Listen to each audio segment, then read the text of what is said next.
Mu rwego rwo guteza imbere ubuhinzi buganisha ku masoko, leta y'u Rwanda iteka ishishikariza abahinzi kunoza ubuhinzi bwabo babukora kinyamwuga.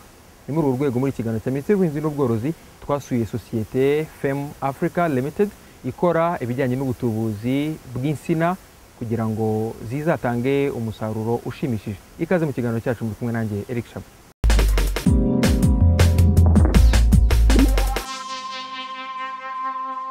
Ikiganiro cyacu turagihera i Rubona mu karere ka Huye, aho isosiyete itunganyiriza imibyare cyangwa se itegurira imibyare muri laboratoire. Tukaba turefashwamo na Alphonse Nzisabira, umwe mu bakozi b'isosiyete. Tugiye kwerekana uburyo ki ino nsina itegurwa cyangwa se ino nguri itegurwa mu cyongereza bayita meristem cyangwa sakazi. Dutangira dukuraho ibishishwa by'inyuma bikomeye, tugira twitonze, ni ukugira ngo tutabasha gukomeretsa meristem ibirimo hano imbere. N'imbere harimo meristem, iyo meristem nayo izatanga insina nyinshi, niyo iturika insina nyinshi. No kumutangiza ndayizaho icyuma nitonze kugira ngo ntakinjizamo, kuko ndamutse nkakaza nkangije yaba yapfuye. Mu by'ukuri akantu tuba dukeneye ntabwo kaba kariho hano, ni kuri rugero kaba karimo hano, cyane cyane mu ruteranyirizo, kuko insina iyo ziza ziturutse ku ino meristem, ku ino nguri. Iyo tumaze kwihata igeze kuri urugero, duhita dutangira inzira za sterilisation cyangwa se kwica amabagiteri, udukoko twaba twasigaye hano.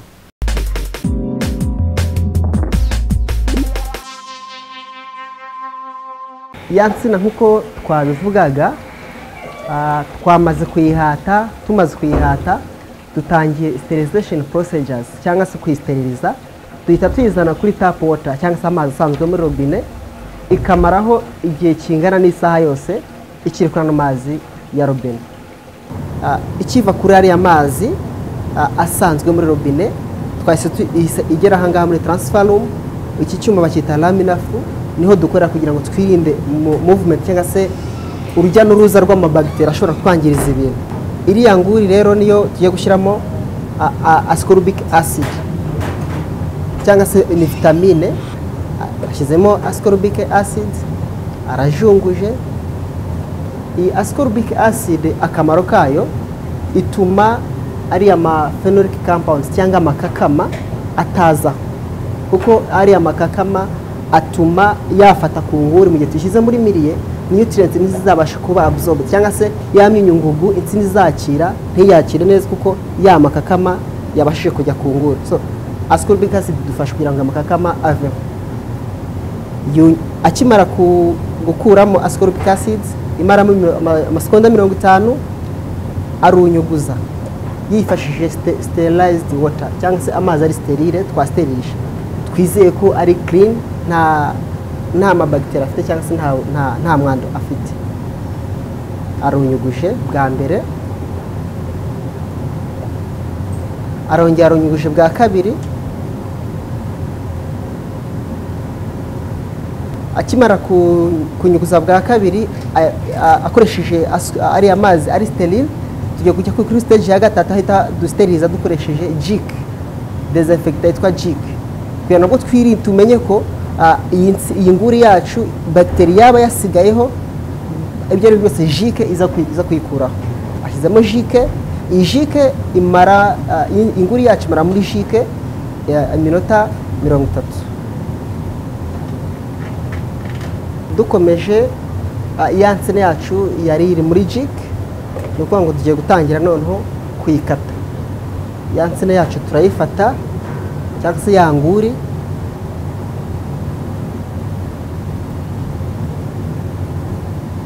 tugatangira kuyikata cyangwa se kuyibaga. Atangiye akata kuri ya ruhande rwo hasi, kuko hariya hasi ariko yirinda kwegeramo hariya hagati, kuko muri hagati niho turimo dushaka, ari naho insina zikunda guturuka. Ahangaha biba bisaba ubwitonzi cyane, niyo mpamvu umuntu akora yitonze, kuko aba arimo asatira ya meristem irimo imbere kugira ngo atayikomereza. nk'uko urimo ubibona atangiriye hejuru hagati kuri kariya kantu arashaka merisiteme kugira ngo ayicemo kabiri mo hagati arimo arayishakisha kugira ngo ayicemo kabiri.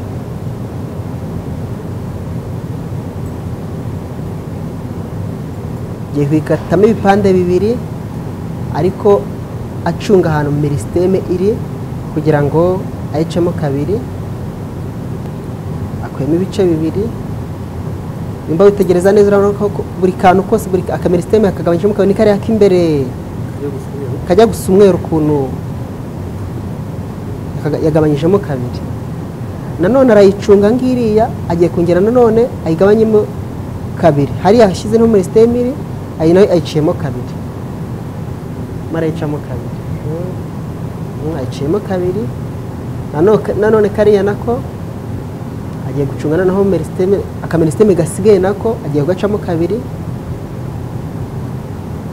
Arimo aradukatagura kugira ngo tuze buri kantu kamwe tuze kugatera muri milieu de culture cyangwa se ubutaka bwo muri laboratoire. Noneho kariya kamwe niko kazaturika insina nyinshi ku mpande, nyinshi zaturuka ziturutse kuri kariya. Batera kamwe kakazabyara. Ni kamwe kazabyara. Tumaze kubona ko tumaze gukata ya nguri yacu, inguri imwe ivuyemo uduce 8 twadukase, buri gace gasigara gafite merisiteme imbere yako. Muri twa duce 8 rero tugiye kubereka none ko tugiye kudutera muri milieu de culture, aho buri kamwe tugiye tugashyira muri milieu de culture mu icupa ryako. Ino milieu de culture ukuntu ibiteguye ibi ikomeye ku buryo ikintu cyose kigeramo kiza guhagararamo, ni nk'ubutaka busanzwe bwo hanze. Gafata agace ka kabiri nako yitonze akagajombamo kagahagararamo akagashyira ku ruhande, kandi gace nako kagafata kagateramo kagahagararamo kagashyira ku ruhande. Nkuko hano murimo mubibona tuzanye za nsina twari twateye mu macupa arizo izi ngizi mubona, iyi nguri tugiye kuzishyira mu iyo ni growth room turimo, aho zibasha gukurira. Turazizana tukazitereka ahantu hari amatara yaka kugira ngo zizabashe kwakira urumuri. Turazizanye tuziteretse hejuru y'amatara,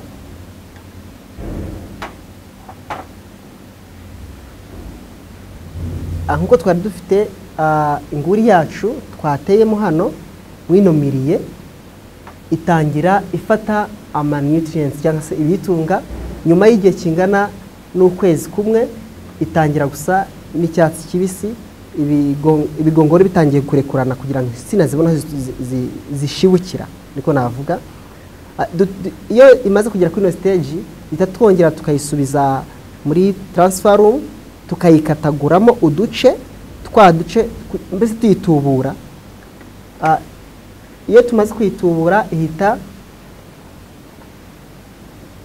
ivamo uduce twinshi cyane, muratubona buri gace kose, buri kantu kose gasobanuye insina. Iyo bivuye hano kuri ino ni multiplication media, duhita tuza kuri rooting media. Ni ukuvuga ngo ya nsina yacu twari warimo umbaza ngo se ngo buri kantu kose gasobanuye insina ariko nta mizi kari gafite, itatushyira muri miliye cyangwa se mu butaka muri laboratoire buzatuma izana imizi. Wavuga ngo se ubwo butaka ni ubuhe? Murabubona hano burasa n'umukara, urabona ko butandukanye n'iriya mire twabonye, urabona ko n'imizi yaje kandi urabona ko kavuyemo rwose insina igaragara. Wavuga ngo ese kuki imizi yaje? Nuko biterwa n'iki? Biterwa na hormone tuba twashyizemo, kuko harimo ama hormone atandukanye. Hormone imwe hariya si kimwe n'irimo hano. Hormone irimo hano ni hormone izana imizi, gusa n'umukara ni amakara twashyizemo twirinda ko nanone ya makakama yaza, kuko amakara atuma amakakama ataza. Hano iyo kageze hano ku rwego rwo kuzana imizi nibwo duhita tugasohora tukakajyana muri acclimatizations, cyangwa tukajya kukamenyereza environment yo hanze, aho kazava tugashyira abaturage kugira ngo bagahita batangira kugatera mu mirima yabo. Murakoze.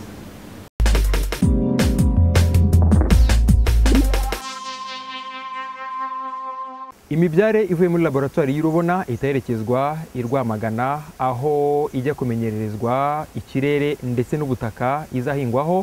Nibyo tugiye gusobanurirwa na Mugema Valence, undi mukozi wa Societe FM Africa. Izi ni za mbuto wabonye ziva i Rubona. Zigeze hano turazizana tukazishyira muri aka gatray. Aka ngaka ureba niho zikurirwa.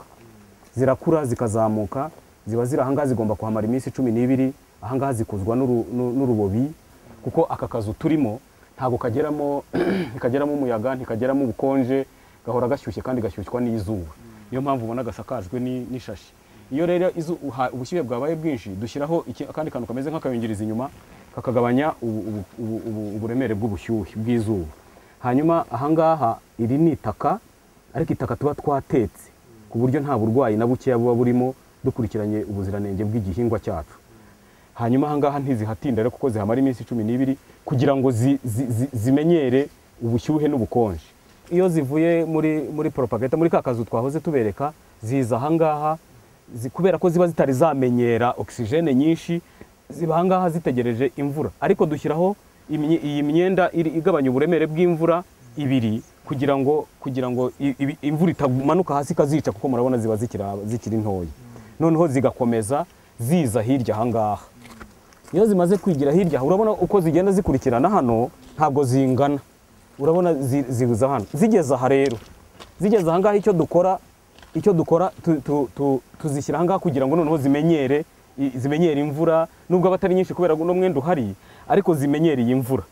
Iyo rero zivuye hahandi muri yanzu ikozwe n'ubutimba dukoresha kugira ngo tugabanye uburemere bw'imvura, tuzizana ahangaha ziba ziri ntoya. Urabibona ko twazizanye izi ngizi ziba ziri ntoya, noneho tugatangira kuzishyira mu bihoho.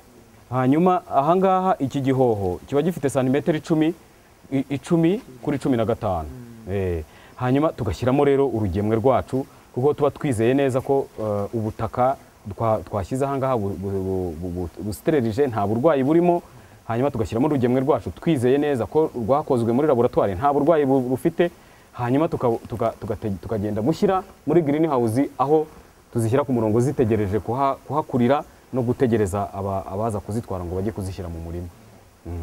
Urabibona ko iyi nsina ibigeze igihe cyo guterwa nta kindi kibazo na kimwe ifite. Iva ahangaha tuyijyana tukayishyira mu murima. Ahangaha zihamara amezi 2. Insina yacu rero ubu ngubu tugiye kuyitera.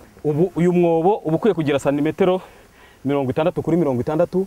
Hanyuma iyo ukuraho itaka ry'umukara ryiza ukarishyira ku ruhande, iyo ugeze kuri iri ry'umutuku urikurura urishyira ku rundi ruhande, kuko atari itaka ryiza ryo kuvanga n'ifumbire turi buze gushyiramo. Hanyuma rero icyobo cyacu dore kimaze kuboneka, tugiye guteramo insina yacu.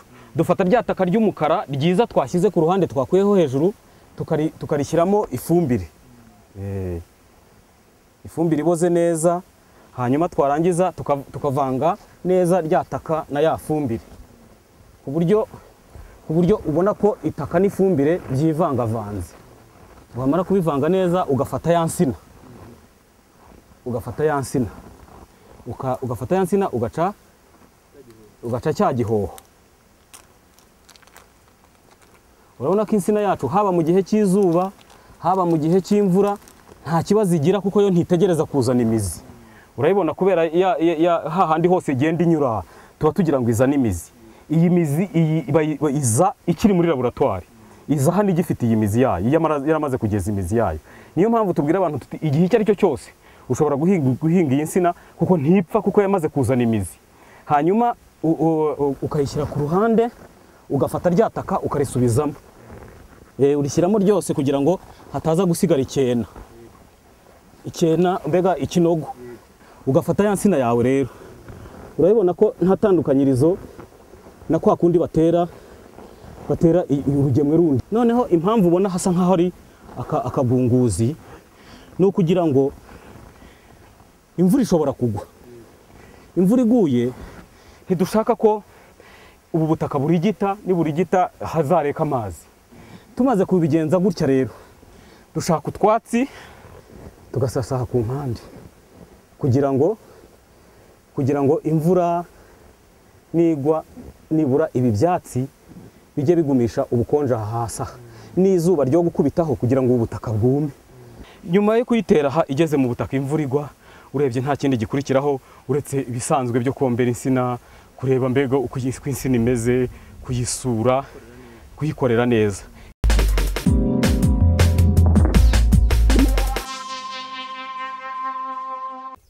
Umwe mu bahinzi bahinga insina zatunganyijwe na sosiyete ya FEM ni Mukeshimana Immaculée wo murenge wa Ntarama mu karere ka Bugesera, aratubwira itandukaniro abona hagati y'izi nsina ndetse n'izindi zisanzwe zihingwa mu buryo bwa gakondo busanzwe. Izi nsina tubwiye ko wazikuye Rwamagana muri iriya sosiyete itubura insina, uzihinga ku buso bungana iki? Nzihinga ku buso bwa hegitari 2. Hanyuma ibyo byose ntabwo ari ubwa mbere uhinze, usanzwe uhinga na kera warahingaga. Izi nsina umaze guhinga zifite itandukaniro rihe n'izindi nsina wari usanzwe uhinga kera? Zifite itandukaniro kubera ko nahinze insina nabona zitari zifite umusaruro. Nk'insina nahinze zifite amezi 6 n'iminsi 13, kandi ubwo ngiye mpinga nahingaga izindi zisanzwe zikamara umwaka n'amezi nk'abiri cyangwa nk'atatu zikera igitoki kitanafatishije. Hanyuma izi ngizi ariko mu mezi 6 ndabona sinzi, mbona ari nziza cyane, zirananshimisha cyane. Wamaze kuzikunda? Ndazikunda cyane. Hanyuma ukurikije izindi wajya guhinga uko zageraga mu mezi 6 zisa, izi ngizi uri kubona ziri gutanga ikihe cyizere? Njyewe icyizere zimpa nazizanye akana kangana urwara, ariko mu minota mu kwezi kumwe zari zimaze kubinyereka ko ari insina nziza cyane.